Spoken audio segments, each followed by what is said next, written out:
Corona महामारी ने एक बार फिर पूरे भारत में तांडव मचा रखा है। देश में बेकाबू कोरोना की रफ्तार थमने का नाम नहीं ले रही। पिछले 24 घंटे में जो आंकड़े स्वास्थ्य मंत्रालय ने जारी किए हैं, उन आंकड़ों ने अब तक के सारे रिकॉर्ड तोड़ दिए हैं। इससे अंदाजा लगाया जा सकता है कि हालात कितने गंभीर और खराब होते जा रहे हैं। पिछले 24 घंटे में भारत में कोरोना से 2 लाख से ज्यादा लोग संक्रमित हुए, जबकि लगातार दूसरे दिन 1000 से अधिक मौतें हुई हैं। एक्टिव मरीजों की संख्या 14 लाख पहुंच गई है, यानी जितने मरीज ठीक हो रहे हैं कोरोना से, उनसे संक्रमित होने वालों का आंकड़ा ज्यादा है। यही वजह है कि एक्टिव मरीजों की संख्या भी अब लगातार बढ़ती जा रही है।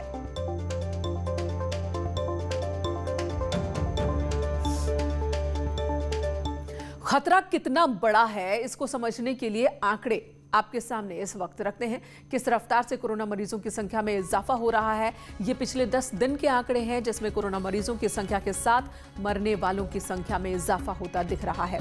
वैसे न्यूज 18 लगातार अपील कर रहा है कि कोरोना से बचाव के लिए सावधानी जरूरी है, ताकि कोरोना पर कंट्रोल किया जा सके। अगर 5 अप्रैल से लेकर 15 अप्रैल तक के आंकड़ों पर नजर डालें तो ये आंकड़े 1 लाख से शुरू होते हैं, जो दिन गुजरने के साथ ही लगातार बढ़ते जाते हैं और ठीक 10 दिन बाद डबल कोरोना मरीजों की संख्या सामने आती है। ये तस्वीर डराने वाली है, सचेत करने वाली है कि ये वो वक्त है जब एकदम सतर्क हो जाएं।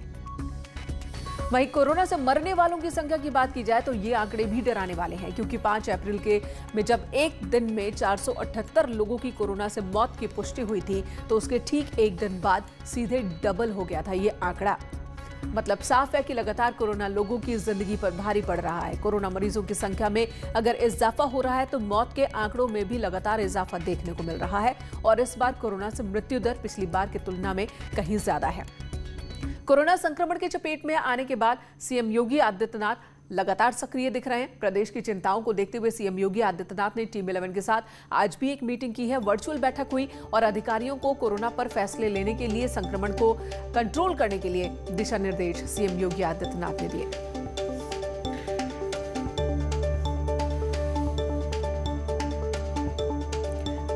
और आज सीएम योगी ने कोरोना संक्रमण को देखते हुए जो 10 बड़े फैसले लिए हैं, वो फैसले भी आपको बता देते हैं। 2000 से ज्यादा केस वाले शहरों में कर्फ्यू का वक्त बदल दिया गया है। 10 ऐसे शहर हैं जहां पर रात 8 बजे से सुबह 7 बजे तक कर्फ्यू रहेगा।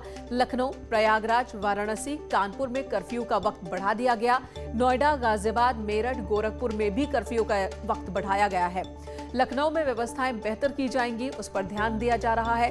केजीएमयू, बलरामपुर हॉस्पिटल कोविड अस्पताल बनेंगे। कोविड अस्पतालों में बेड की क्षमता भी बढ़ाई जा रही है।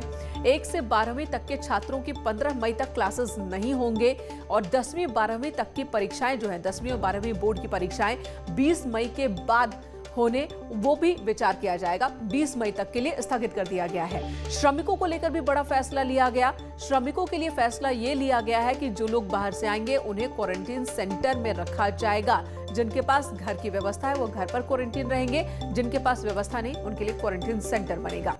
लखनऊ से बड़ी खबर आ रही है। सीएम योगी आदित्यनाथ ने प्रवासी मजदूरों के लिए बड़ा फैसला लिया। सरकार ने कहा कि साफ कर दिया है कि यूपी लौटने वाले प्रवासी कामगारों और मजदूरों को क्वारंटीन किया जाएगा। मतलब साफ है कि योगी सरकार एक बार फिर से पुरानी व्यवस्था पर लौट रही है। 14 दिन तक क्वारंटीन करने की व्यवस्था फिर से शुरू की जा रही है। बिना लक्षण वाले लोगों को 7 दिन तक क्वारंटीन रखा जाएगा, जबकि लक्षण जिनमें दिखेंगे उन्हें 14 दिन तक क्वारंटीन रखा जाएगा। इसके लिए योगी सरकार ने हर जिले में एक क्वारंटीन सेंटर बनाने के निर्देश भी दिए हैं। आपको बता दें, अलग अलग राज्यों में, खासकर महाराष्ट्र और दिल्ली जैसे राज्यों में लॉकडाउन के हालात बन गए हैं। ऐसे में बड़ी संख्या में मजदूर पलायन कर सकते हैं, यूपी लौट सकते हैं, और इसी के मद्देनजर ये फैसला लिया गया है। वहीं यूपी में नाइट कर्फ्यू के वक्त में बदलाव किया गया है। खबर यह है कि प्रदेश में 10 जिले ऐसे हैं इस वक्त तक जहां नाइट कर्फ्यू के वक्त में बदलाव हुआ है। ये दायरा बढ़ा दिया गया है। ये फैसला वहां लिया गया है जहां पर कोरोना के 2000 से ज्यादा केस है। इस आदेश के मुताबिक अब यूपी में इन 10 शहरों में नाइट कर्फ्यू रात 8 बजे से लागू होगा और सुबह 7 बजे तक रहेगा, जबकि पहले रात 9 बजे से नाइट कर्फ्यू की शुरुआत हो रही थी।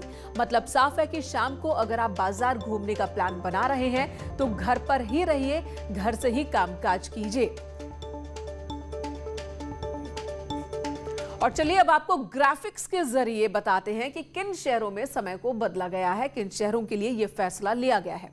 इन शहरों में शामिल है सबसे पहले राजधानी लखनऊ, जहां पर मामले तेजी से बढ़ रहे हैं, प्रयागराज, वाराणसी, कानपुर नगर, गौतम बुद्ध नगर, गाजियाबाद, मेरठ, गोरखपुर। इसी के साथ कुल 10 जिले हैं जहां पर कर्फ्यू के टाइम में बदलाव किया गया है। तो दिल्ली में लगातार बढ़ते कोरोना के मामले को देखते हुए दिल्ली के मुख्यमंत्री अरविंद केजरीवाल ने दिल्ली में वीकेंड लॉकडाउन का ऐलान किया है, जिसका नाम उन्होंने दिया है वीकेंड कर्फ्यू। और इसके तहत शुक्रवार रात 10 बजे से सोमवार सुबह 6 बजे तक दिल्ली में कर्फ्यू रहेगा। मॉल, स्पा, जिम, दुकानें सब कुछ बंद रहेंगी। दिल्ली की सड़कें सुनसान रहेंगी, लेकिन जरूरत के सामान की दुकानें खुली रहेंगी। वहीं शादी में शामिल होने के लिए पास की व्यवस्था की जाएगी। दिल्ली में बुधवार को कोरोना वायरस के मामलों में बहुत बड़ी तेजी के साथ उछाल देखने को मिला है और इस दौरान 17,000 से ज्यादा नए मामले सामने आए।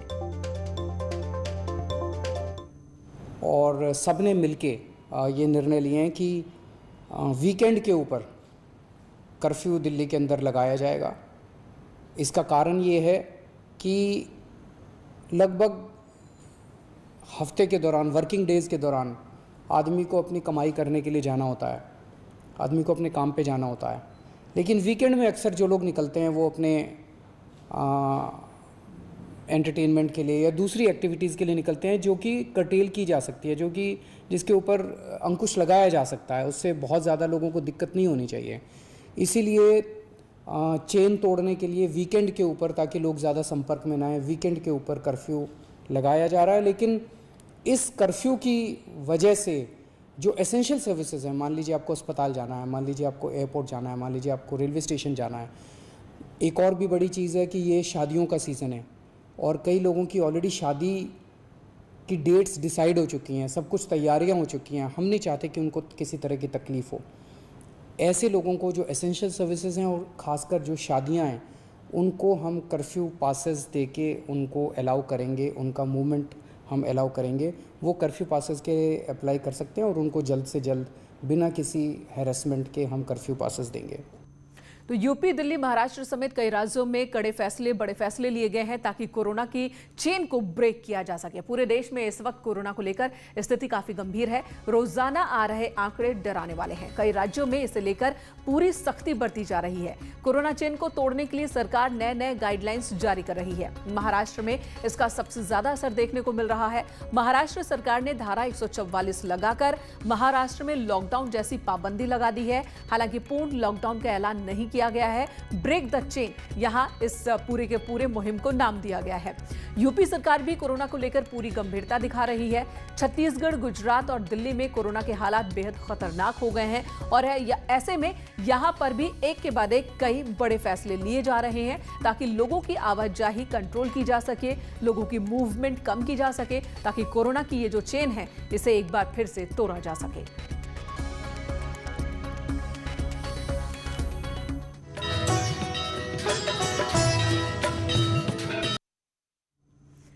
और अब बात नवरात्रों की। नवरात्रों का आज तीसरा दिन है और ऐसे में न्यूज़ 18 आपके लिए अलग अलग शक्तिपीठों की तस्वीर लेकर आ रहा है, माता के दर्शन करा रहा है।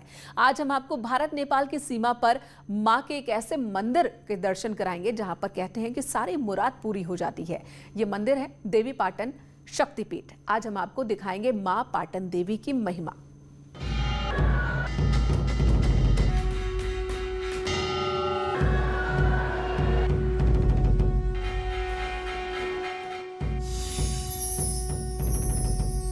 भारत नेपाल सीमा पर मां का दरबार।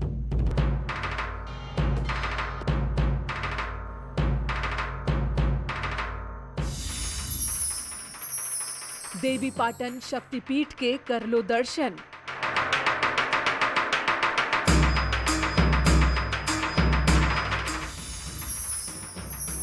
इक्यावन शक्तिपीठों में है देवी पाटन शक्तिपीठ।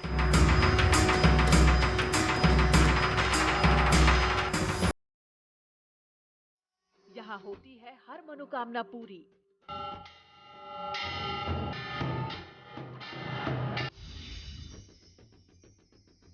यहाँ गिरा था मां सती का बायां कंधा।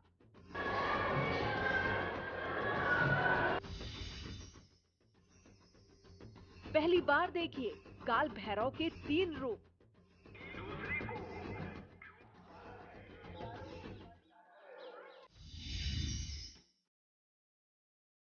देवी पाटन शक्तिपीठ में आकाश भैरव।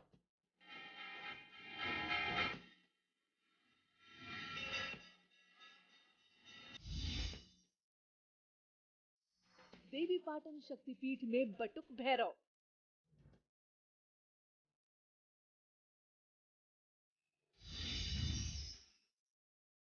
देवी पाटन में काल भैरव के दर्शन।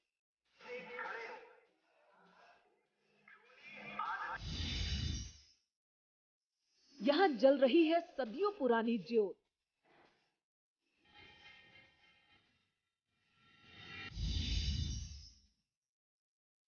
यहां मौजूद है सफेद रंग का शिवलिंग।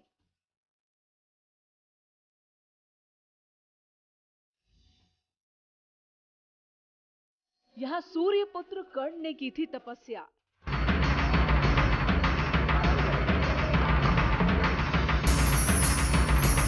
ये है गुरु गोरक्षनाथ की तपोभूमि।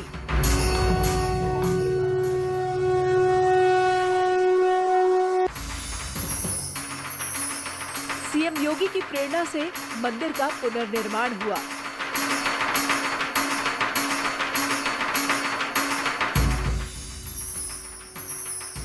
नवरात्रि पर देवी पाटन शक्तिपीठ की पूरी कहानी।